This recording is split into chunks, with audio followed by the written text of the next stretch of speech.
Bungle and Zippy not happy either. Feltz on her own, still eating for two. Tory sleaze, are they all bent? He is. Please welcome TV's Mr. Iain Sleaze.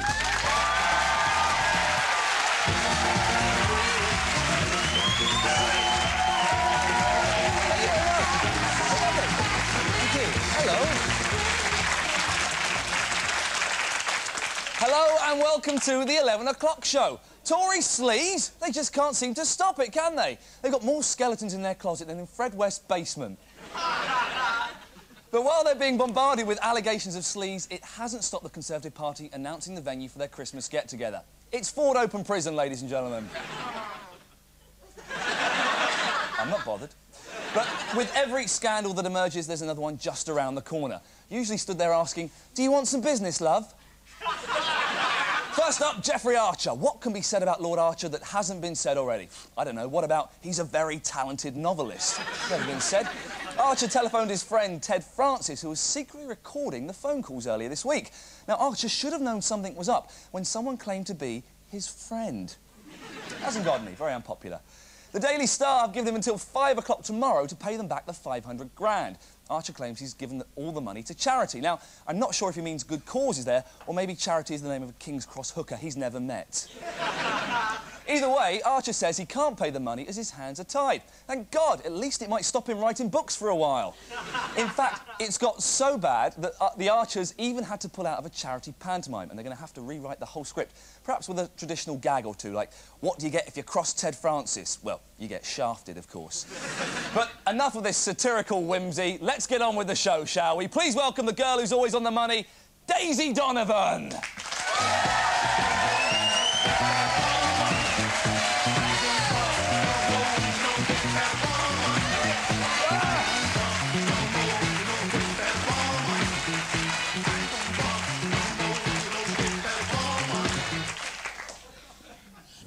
Listen. I'm listening. I've got to tell you something. Vanessa Feltz has split up from her husband. She's on the market, and you were only saying yesterday how much you liked a woman with a bit of meat on her. Not on her, in her. But, Daisy, tell us what's on tonight's show. I will do so, you piece of filth. Tonight, DJ Pat Sharp.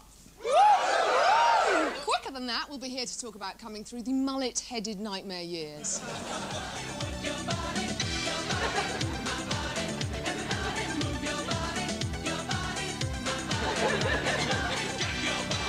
But now, here's the headlines. Tonight's top stories. Jeffrey Archer's reputation as a liar was enhanced yesterday. When his legal advisers said, you'll have to swear on the Bible, Archer replied, ooh, I wrote that. Jeffrey Archer's spokesman, Stephen Shakespeare, reveals why Archer wouldn't sleep with a prostitute. I mean, I have to say to you, he's about this big. You're such a good spokesman. You really want him on your side. Vanessa Feltz and her husband are set to divorce. A spokesman for Vanessa said she wouldn't be making a comment as she's got a lot on her plate right now.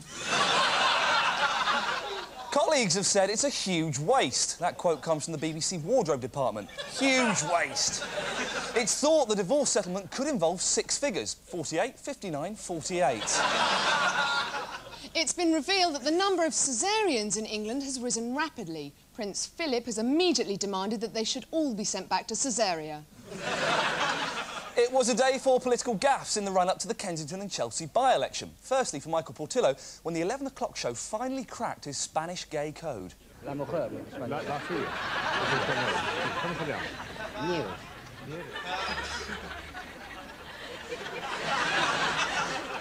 And later, Peter Tatchell's attempts to dance with Portillo were dashed when some other bloke cut in. I'm very pleased to meet you at last. But the biggest faux pas came when, in a moment of absent-mindedness, Charles Kennedy tried to fit a small dog on the end of his penis. We've all done it. And those are today's headlines.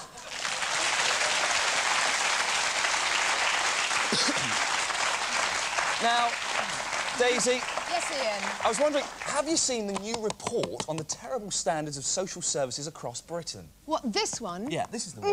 I have, and it's shocking. And I, for one, would not want to be a mentally ill, old-age orphan in Hackney. For a start, there's no tube.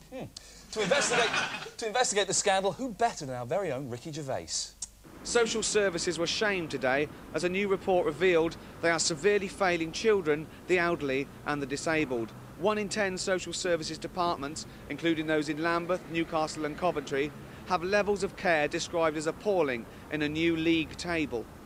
Yeah, I'll be honest, it's the same problem as the Premier League. We're importing too many foreigners. We're not developing our own sick and the elderly. So, I mean, we're just getting in kids and disabled from war-torn countries and earthquake regions and shit. I've got nothing against them, but it's a bit like getting stuff from a market. There's no comeback if it goes wrong. Do you know what I mean? Just because they're free, don't be swayed. Social workers reacted angrily to the results and said the league tables were an unfair method of judging standards of care. Yeah, hold on. Why should we listen to people who volunteer to give old men baths? They don't get any money for it. They shouldn't be praised. They should have their heads examined. What's really annoying is I must be the only bloke ever to be turned down for voluntary work. I think I gave out the wrong vibes at the interview. There was a big woman doing it, and she said, "What particular areas of care are you interested in, Mr. Gervais?" I said, "I'll be honest, fatty. I want the richest, oldest, sickest ones. I haven't got all year, and it's not like you're paying me, is it?"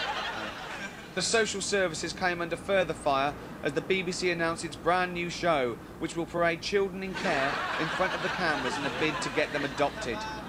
A family of my own has been branded sick and compared to similar programmes which feature animals, such as Adopt a Pet, Pet Rescue and Animal Hospital with Rolf Harris. I hope they don't actually get Rolf Harris to do this, because he used to scare me when I was little. He used to go on about drowning, and he did that cartoon of a roll-through. Yeah, that's not disturbing to a small child, is it? A 6-foot marsupial hopping thing with the head of a human. God knows what they made of his extra leg. And that, 2 little boys. One little chap then had a mishap, broke off his horse's head. Yeah, then pulled off his little mate's head and stuck it onto the neck of his wooden horse, and then sat in the corner laughing maniacally going, "Mummy, I've made a roll-through. I've made a roll-through." That's Rolf Harris for you. So, social services, yeah. The answer's simple. Don't get sick or old or disabled. Otherwise, it's on you. This is Ricky Gervais for the 11 o'clock show. London. Again. Always. He's a strange man. Big news today is that Vanessa Feltz's husband has dumped her. This comes at the end of what's been a terrible year for the portly star. First, it was revealed her guests were fakes, then her show was axed, and worst of all, she discovered a gypsy camp under her left breast.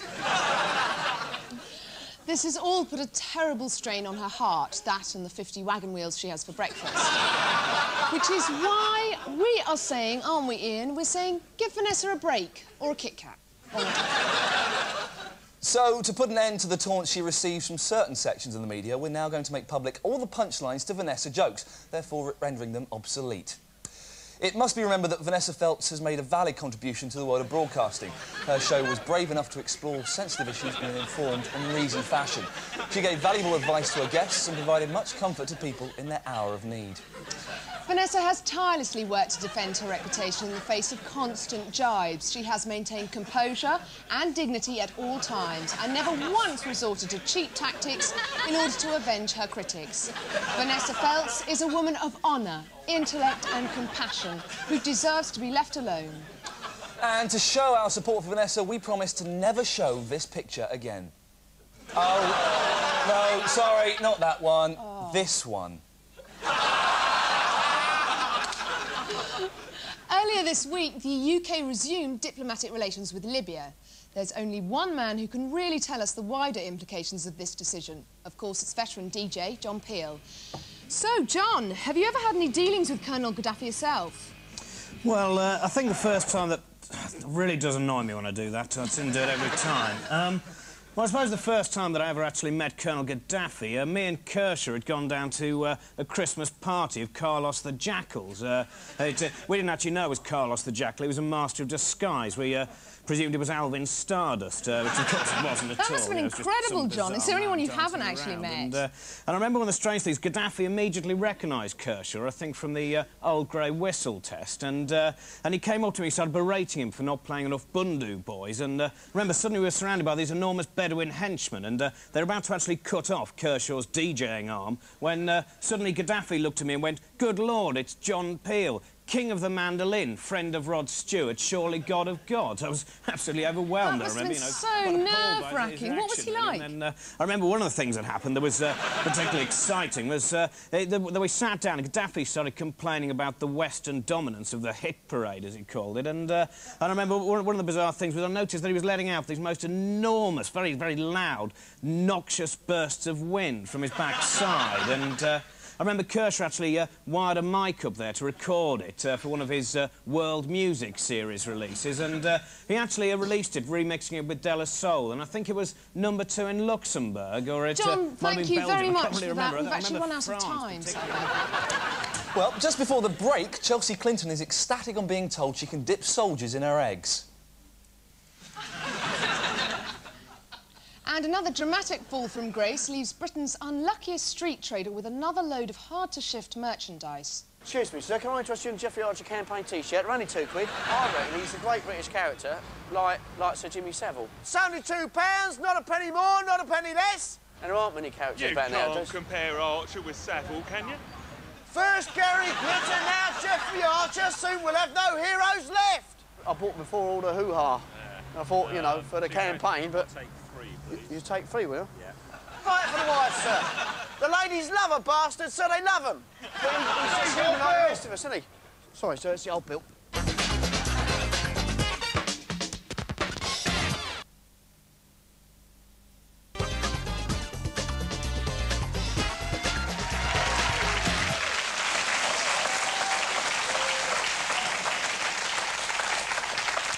Welcome back to the 11 o'clock show. Now, we can't seem to move these days for crazy conspiracy theories. There's the death of Princess Diana, Lord Lucan's disappearance is still in the news. And I still don't know who shot JR. No, I don't.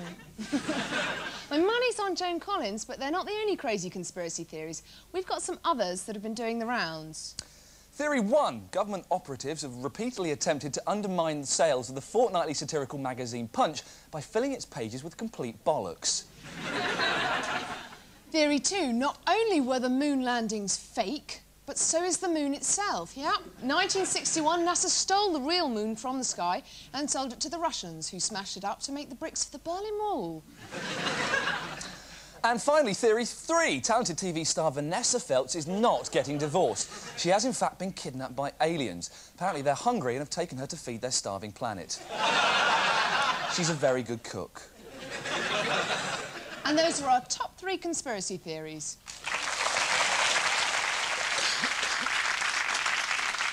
Chris Evans is said to be on for a multi-million-pound payout, not for shagging Jerry Halliwell, but from the sale of Virgin Radio. But another of Britain's top DJs would never muddy his hands with such filthy lucre, and he's our guest tonight. It's Pat Sharp! Woo! Woo!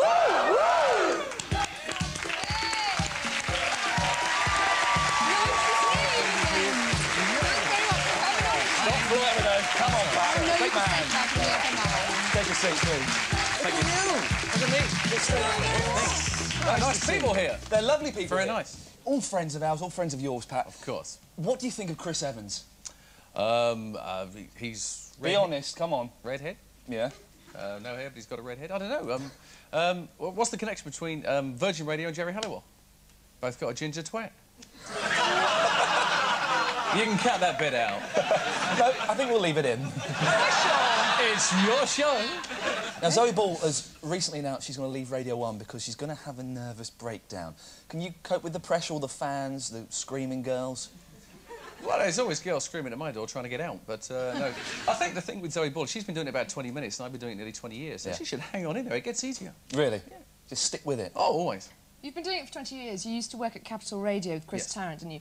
Now, he's done all right for himself because he presents Who Wants to Be a Millionaire Yes. and Capital's Breakfast Show. Do you ever look at him and think, that could be me?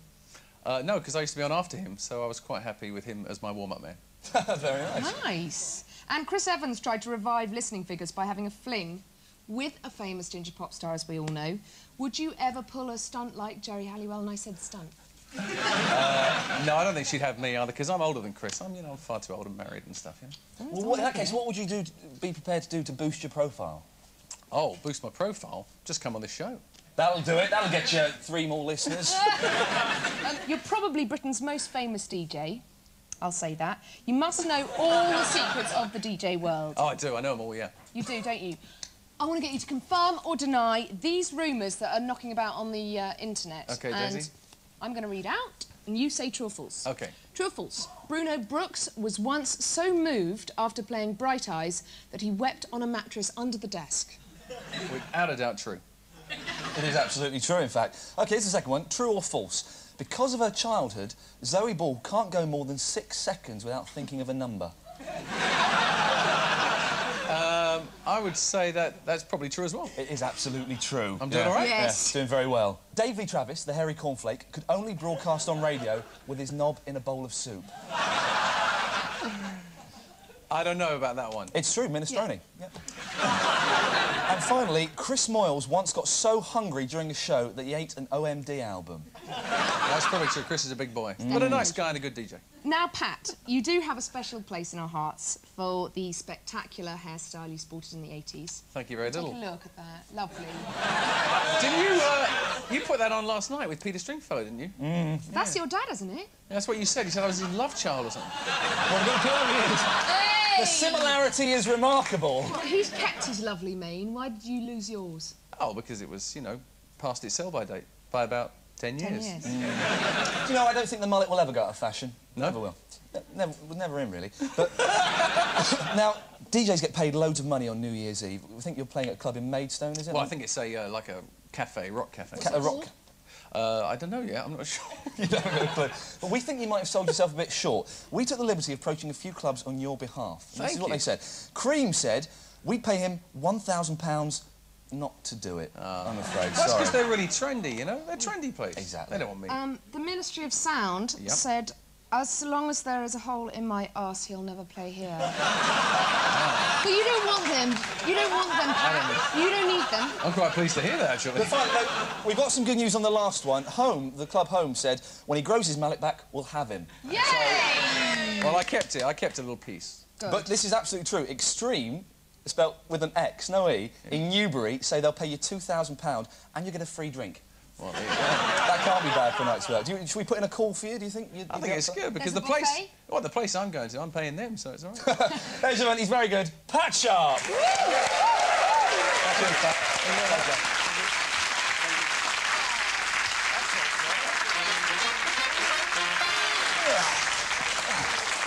Daisy, I've got to ask you, have you ever lied?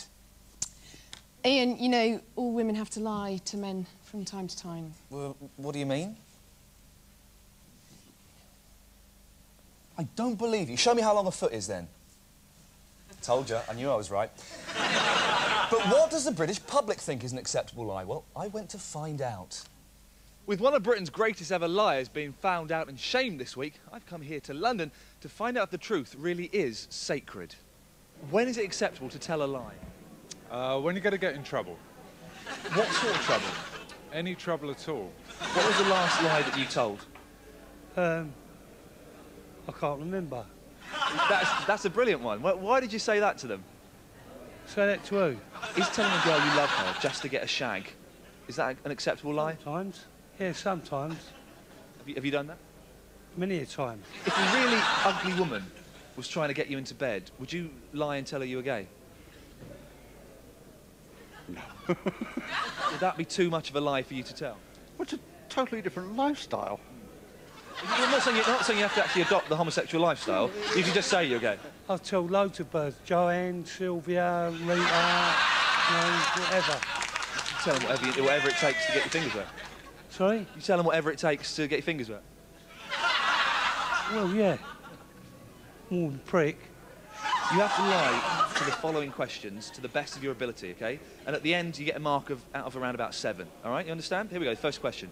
Are you married? No. Are you lying now? No. You're supposed to lie. It was in the setup to the question. All right, it's really quite. I'm not being funny. This is really fucking simple. Just get this right. Please, fucking simple. Okay, brilliant, nice one. Okay, so you got to lie to the following questions. Are you married? Yes, I am. Fantastic. Do you own your own home? Yes, I do. Are you a straight man? No, I'm not. Do you spend all of your free time and most of your income on gay hobbies? No, I don't. So that was the lie. No, you don't. So you do actually do that? Yes, I do. So there we have it. It appears the truth is too much to handle for some people. This has been Les Dennis for the Antiques Roadshow in Libya. You see, my pants are on fire. That's what the smoke was. Pants on fire. Yeah. Now there's time for more news just in. And Tony Blair is still coming to terms with the shock of Cherie's pregnancy. Hi, Gordon, it's Tony. How many times did you say you could use a condom? Tupperware is 50 years old. The company intends to celebrate by not having a party. Meanwhile, plans for air traffic control privatisation may be brought forward following the latest blunder. The modelling world has been rocked by a documentary last night that exposed its seedy side. Apparently, some model agency bosses expect the girls to perform sexual favours for them in return for work. Of course, the girls didn't swallow. Think of the calories. Those staff have walked out of BT complaining of sweatshop conditions. They were chanting, "What do we want? Press 1 for higher wages, 2 for shorter hours, or stay on the picket line if you want to speak to an operator."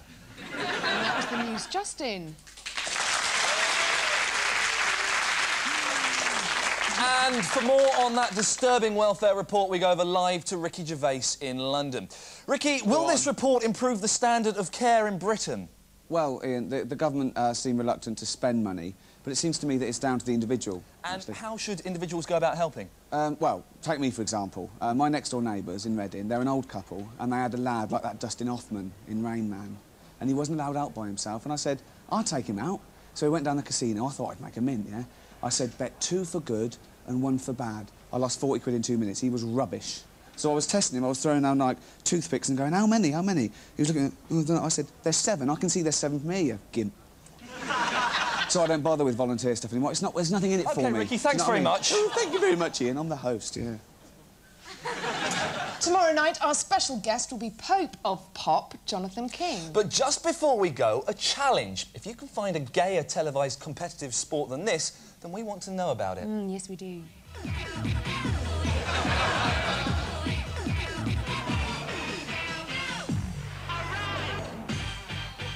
Woo! And we leave you with another tissue of lies. Good night. Good night. Do you think you could tell if somebody else was lying? Of course you can. Easy. Easily? Yeah. Everyone does it. This isn't working. Can we stop it? Sorry, this is rubbish. Can we stop it?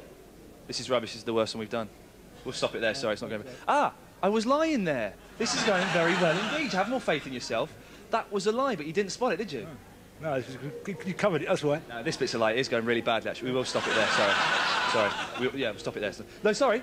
I was lying then. It is going really well. You can't... So you couldn't tell I was lying, could you? No, it's true. You can't. It is going really well. Have faith in yourself, seriously. No, I don't know. Never today, anyway. I was lying just then. It is going really badly. I'll stop you there, sorry. I'll stop you there, sorry. It is going really badly. It is going really badly, sorry. Come back. I was joking. It's going really well. That was a lie then, you see. Now, did you know I was lying then? Not really, no. Did you know I'm lying now? Because it is going really badly. We'll stop, sorry. It's not working. Fuck it.